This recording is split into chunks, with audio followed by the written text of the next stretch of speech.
Next is scheme of blood coagulation. Blood coagulation में जो prothrombin activator की formation हो रही थी वो 2 टाइप से हो रही थी। One is intrinsic and that second one is extrinsic. Intrinsic system में क्या था, जब हमारा ब्लड वेसल्स के कांटेक्ट में आ रहा था तो हमारी जो ब्लड वेसल्स की कोलाजन फाइबर थी वो अपनी स्टेट को चेंज कर रही थी। मीन्स कोलाजन के साथ कांटेक्ट में आ रहा था तो एक plasma factor that is 12th, ठीक है, 12th gate activated, 12th AME। Okay, when blood come in contact with collagen fiber of blood vessels body surface, then जो हमारा 12A फैक्टर था ये एक्ट करेगा 11th फैक्टर पर। Means 12A means activated factor act करेगा inactivated 11th factor पर। Means हमारा 11th factor that is PTA and convert हो जाएगा 11th AME means activated form में। इसके बाद क्या होगा, जो हमारा 11th A means activated factor था PTA ये एक्ट करेगा फैक्टर 9th पर, act on factor 9th and converted into 9th A। जब हमारे इंजरीज हो रही थी और ब्लड रिलीज हो रहा था उससे क्या हो रहा था, हमारे प्लेटलेट्स रप्चर हो रही थी, rupturing of platelets. Okay, platelets, ये रप्चर प्लेटलेट्स एक टिश्यू रिलीज करती थी, मीन्स थ्रोम्बोप्लास्टिन टिश्यू या थ्रोम्बोप्लास्टिन कॉम्प्लेक्स। जो हमारा थ्रोम्बोप्लास्टिन कॉम्प्लेक्स था वो 2 टाइप की प्रोटीन से बना हुआ था, एक phospholipid and second is lipoprotein. ये जो फोस्फोलिपिड था हमारा 9th A के साथ मिक्स होकर that is here phospholipid plus phospholipid, और इसके साथ आएगा एक factor 8th plus calcium ion. 9th एक activated form plus phospholipid that come from thromboplastin and 8th factor and Ca2 positive मिलकर एक कॉम्प्लेक्स की फॉर्मेशन करेंगे दैट इज एक्टिवेटेड फैक्टर। ये होल कॉम्प्लेक्स मिलकर एक फैक्टर की फॉर्मेशन करेंगे that is 10th activated factor. Means ये हमारे फैक्टर 10th पर एक्ट करेगा एंड इसको कन्वर्ट करेगा एक्टिवेटेड फॉर्म में 10th AME, ठीक है। It is our prothrombin activator, ठीक है। Second is extrinsic pathway. इसमें क्या होगा, जब हमारा इंजरीज होगी, टिश्यूज में इंजरी होगी, इंजरी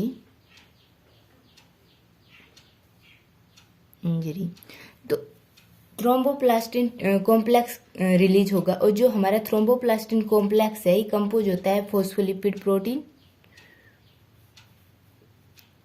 फोस्फोलिपिड कॉम्प्लेक्स,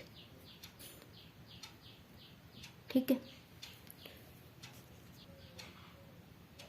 और ये phospholipid complex that is thromboplastin tissue से कंपोज है। इसमें क्या होगा, ये फैक्टर 7th के साथ मिक्स होके एक फैक्टर की कंपोजिशन करेगा that is extrinsic factor 10th activator, extrinsic factor 10th activator that is whole to extrinsic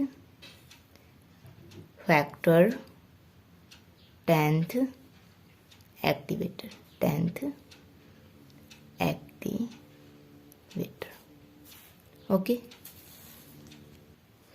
ये हमारा हो गया एक्सट्रेंसिक फैक्टर 10th एक्टिवेटर, ठीक है। ये फैक्टर 10th को एक्टिवेट करेगा, और ये हो गया हमारा intrinsic factor 10th activator, intrinsic factor 10th activator, ठीक है।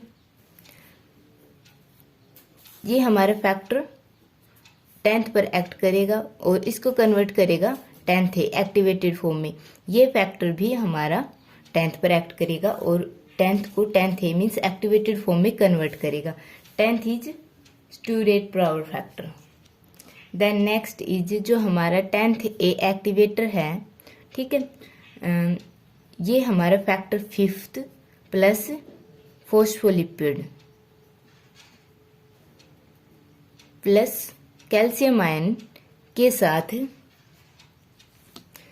मिलकर ये जो हमारा होल कॉम्प्लेक्स बनेगा that is thrombokinase complex. It is thrombokinase complex, thrombokinase complex या thrombokinase. And it act on prothrombin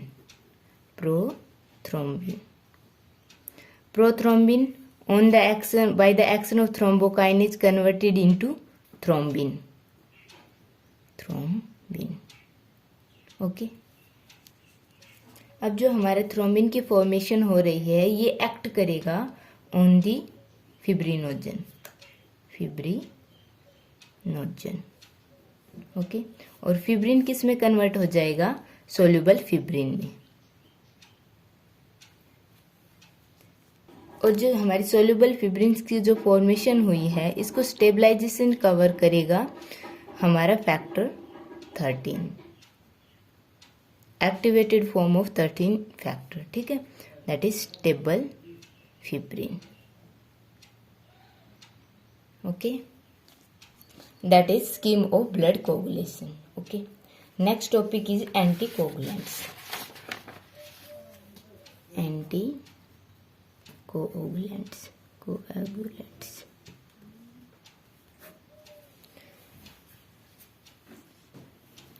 Anticoagulants are those substances which prevent the clotting of blood, ठीक है, जो हमारे ब्लड क्लॉटिंग को प्रिवेंट करती हैं, that are anticoagulants.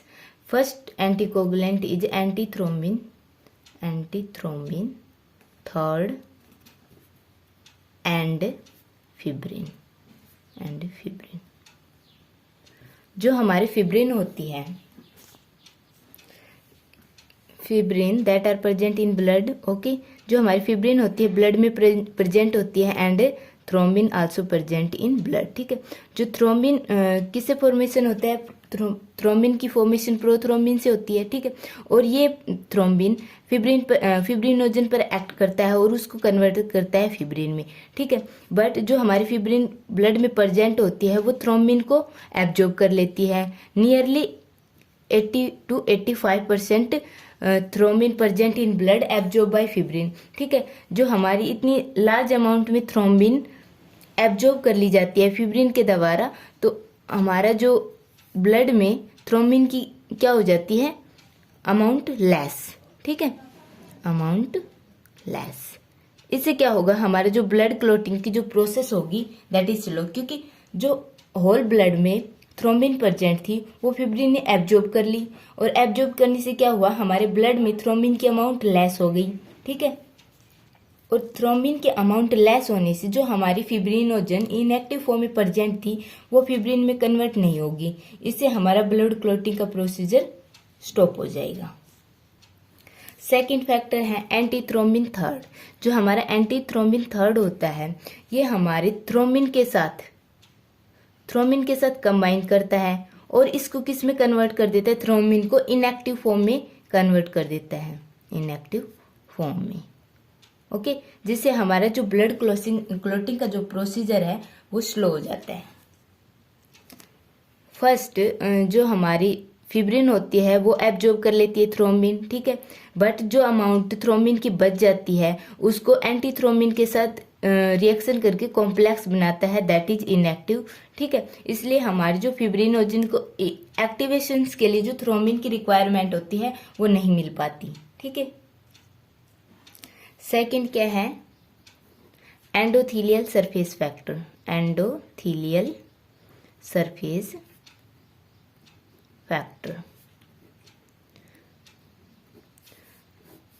जो हमारा इंट्रिंसिक पाथवे था उसमें क्या हो रहा था, ब्लड वेसल्स के कांटेक्ट में आ रहा था, जो कोलाजेंस फाइबर्स थे उनके कांटेक्ट में आ रहा था, और एक्टिवेशन हो रहा था 12th फैक्टर का इनटू 12th ए में, ठीक है, बाय कॉन्फ़िगरेशन चेंजमेंट, ठीक है, फैक्टर का कॉन्फ़िगरेशन चेंज हो रहा था और ये 12th फैक्टर 12th ए में कन्वर्ट हो रहा था, ठीक है। यदि हमारी जो ब्लड वेसल्स हैं दैट इज स्मूथ, ठीक है, smoothness of endothelium prevent the contact activations of intrinsic factor, ठीक है, जो हमारे इंट्रेंसिक सिस्टम में जो कॉन्टैक्ट एक्टिवेशंस हो रहा था दैट इज 12th फैक्टर का हो रहा था, इसको जो हमारी एंडोथीलियम की जो स्मूथनेस है वो प्रिवेंट करती है। Second is glycocalyx.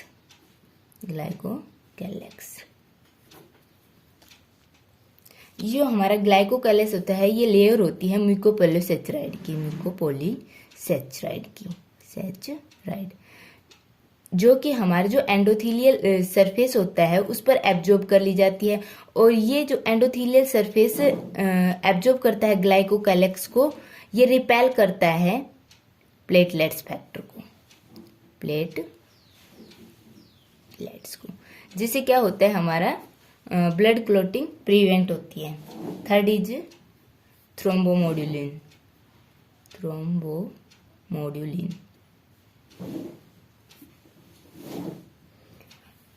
जो हमारा थ्रोम्बोमोड्यूलिन होता है ये जो हमारी एंडोथीलियल होती है इसके साथ बाइंड रहता है, ठीक है, ये प्रोटीन होती है और ये हमारा थ्रोम्बिन के साथ बाइंड करता है, और ये जो हमारी क्लॉटिंग प्रोसेस है इसको प्रिवेंट करता है, ये स्लो करता है, स्लो द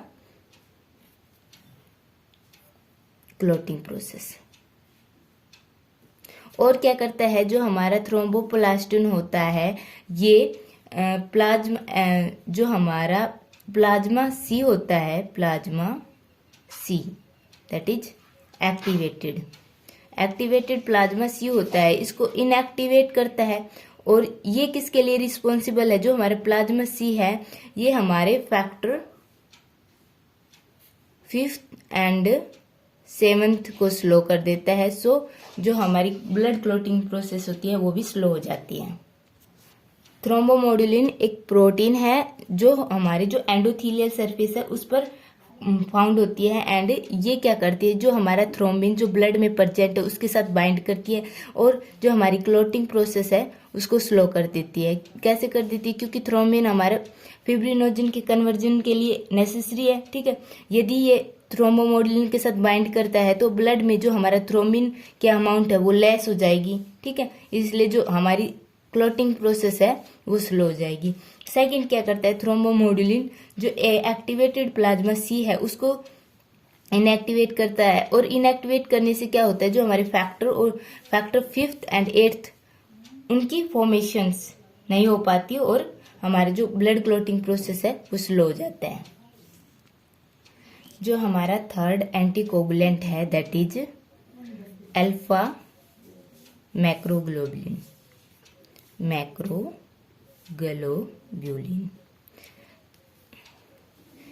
अल्फा मैक्रोग्लोबुलिन क्या होता है, ये ग्लोबुलिन प्रोटीन होती है, ठीक है, ग्लोब्यूलिन, ओके।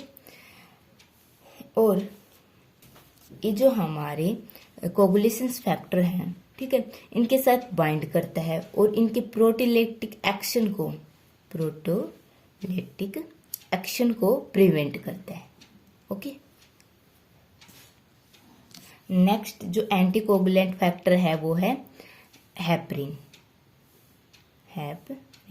हेपरिन क्या होता है, नेगेटिवली चार्ज होता है and heteropolysaccharide, okay, negatively charge and हेट्रोपोलीसेचराइड।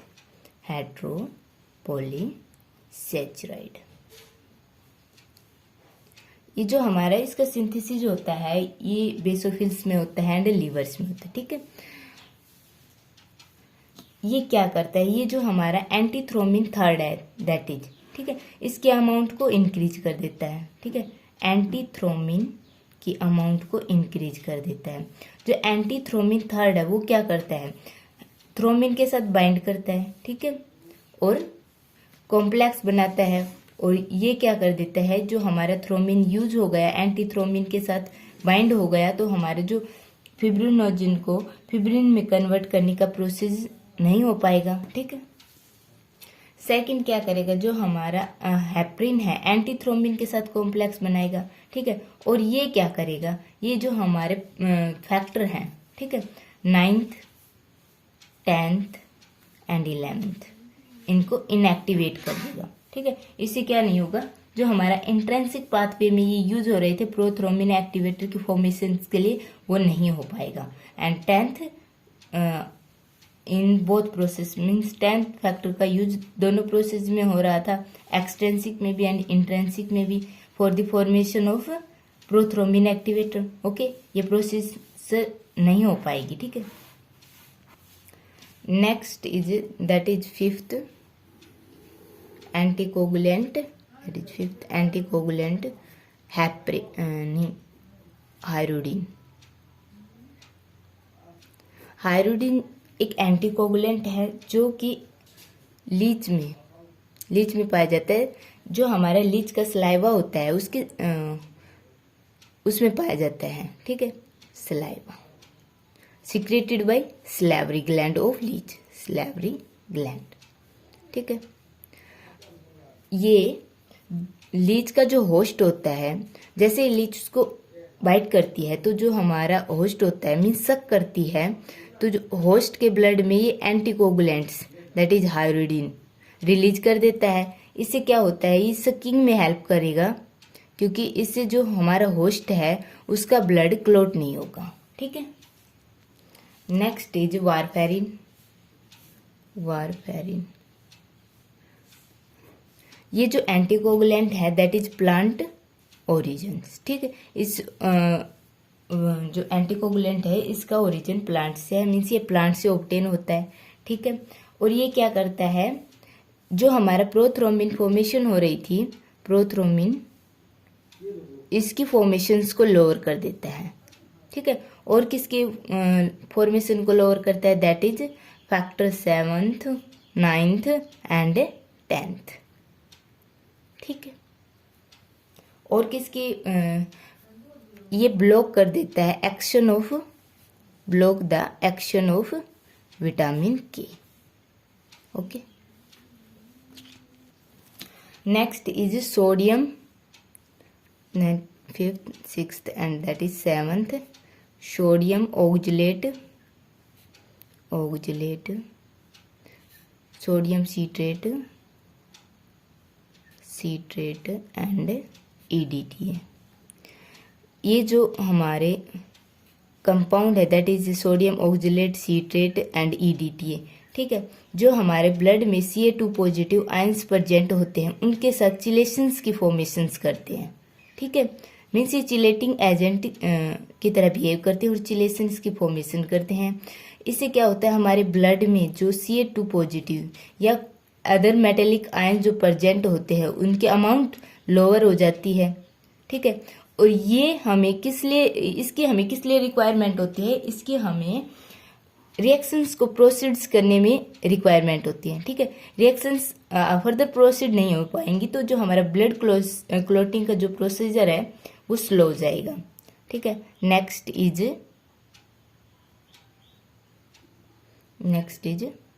Chilling of blood, जो हमारा ब्लड है उसको यदि चिल कर दिया जाए मीन्स टेम्परेचर को लोअर कर दिया जाएगा, जो हमारे एंजाइम प्रेजेंट होंगे वो इनएक्टिवेट हो जाएंगी, ठीक है। इनएक्टिवेट हो जाएंगे तो हमारी जो क्लॉटिंग की प्रोसीजर है वो भी स्लो हो जाएगी, ठीक है। Next is role of vitamin K in blood clotting, role of vitamin K in blood clotting.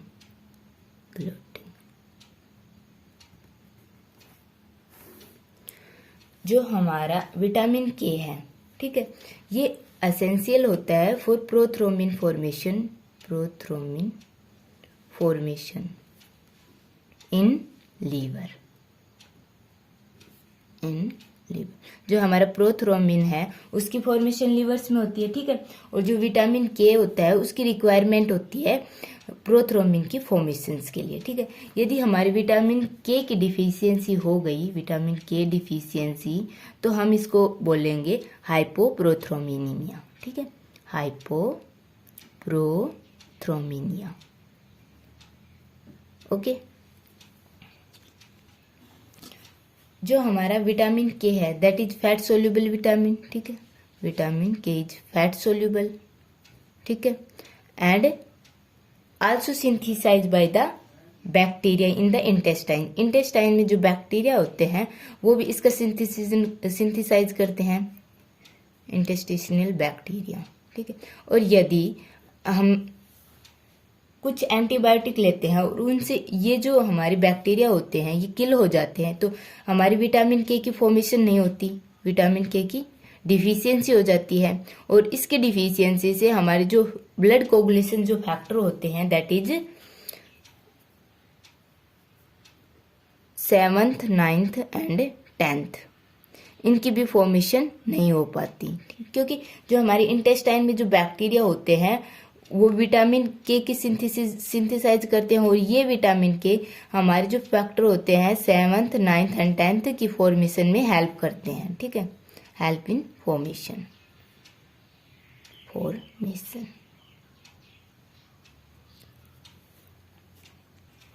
और इसकी जो हमें कमी से मीन्स डिफिशियंसी से हमारे जो रेट ऑफ ब्लड क्लोटिंग का जो रेट होता है वो भी स्लो हो जाता है, ठीक है। Second means next topic is defect in blood coagulation, defect in blood coagulation,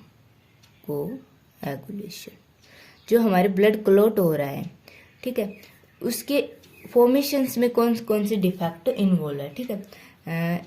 first that is haemophilia, second is thrombosis, and third is fibrinolysis,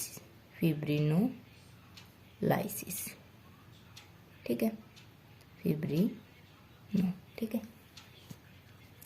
जो हमारी हीमोफीलिया होती है that is also called bladder disease, इसको bladder disease भी कहा जाता है, bladder disease. क्यों कहा जाता है इसको ब्लेडर डिजीज? क्योंकि if a person suffering from haemophilia, यदि कोई पर्सन हीमोफीलिया से सफर है, ठीक है, और उसको माइनर इंजरी भी हो जाती है, तो हमारी जो ब्लड क्लॉटिंग की procedure that normally take 3 to 6 minute वो नहीं हो पाती, एंड इन दिस केस जो हमारी ब्लड क्लॉटिंग की जो फॉर्मेशन होगी टेक 24 आवर एंड मोर, ठीक है, और ठीक है। हीमोफीलिया में क्या होता है, हमारे कुछ फैक्टर्स जो ब्लड कोगुलेशन में इन्वॉल्व होते हैं वो एब्सेंट होते हैं, ठीक है।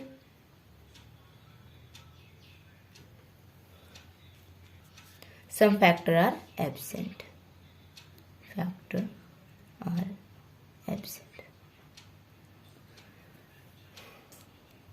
जो हीमोफीलिया होती है ये सेक्स लिंक डिजीज होती है, ठीक है, और ये क्या शो करती है, क्रिस क्रॉस इनहेरिटेंस, ठीक है।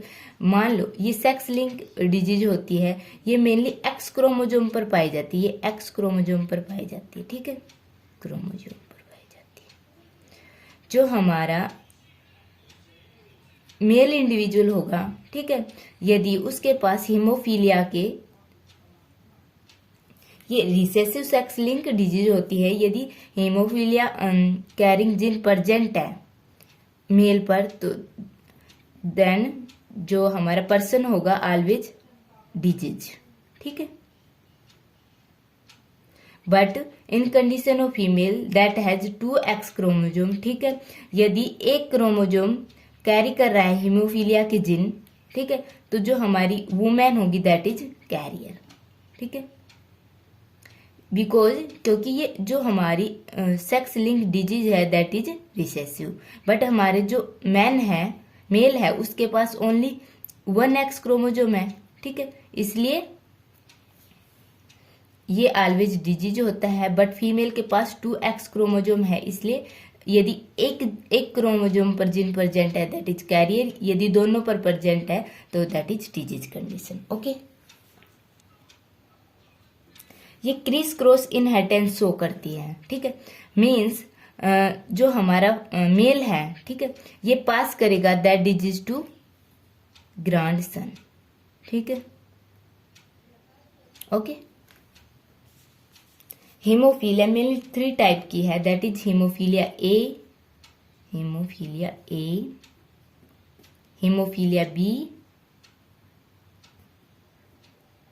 B and haemophilia C, okay. जो हमारा हीमोफीलिया ए है that is cause by due to deficiency of factor 8, ठीक है। Haemophilia B cause by due to deficiency of factor 9, ठीक है। And haemophilia C that is cause by due to deficiency of factor 11, ठीक है। Next is thrombosis, ठीक है। Thrombosis means जो formation of blood clot, formation of blood clot in the vessels, जो हमारी blood vessels होती हैं उनमें ब्लड क्लॉट की फॉर्मेशन होना, that is thrombosis. Mainly 2 type के ब्लड क्लॉट फॉर्म होते हैं, ठीक है।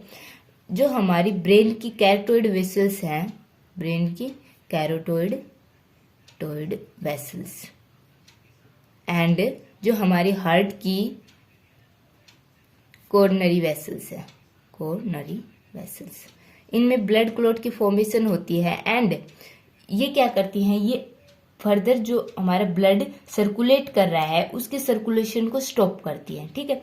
और दे आर फैटल, ओके। जो हमारे ब्लड क्लॉट होते हैं मेनली 2 टाइप के होते हैं, ठीक है।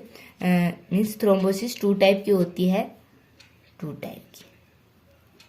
One is red thrombus and second is white thrombus,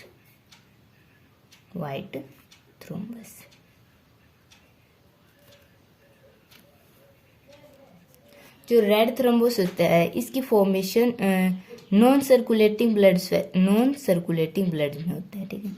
non circulating blood, okay. Means जो हमारे एंडोथेलियम का डैमेज पार्ट होता है वहाँ पर रेड थ्रोम्बस की फॉर्मेशन होती है, ठीक है। और जो वाइट थ्रोम्बस होता है ये इसकी फॉर्मेशन सर्कुलेटिंग ब्लड्स में होती है, ठीक है, सर्कुलेटिंग ब्लड में। और ये कंपोज होता है प्लेटलेट्स, ठीक है, and it is white in colour, ठीक है। एक प्रोसेस होता है embolism and embolus, embolism and embolus, 2 term होती है। Embolus that is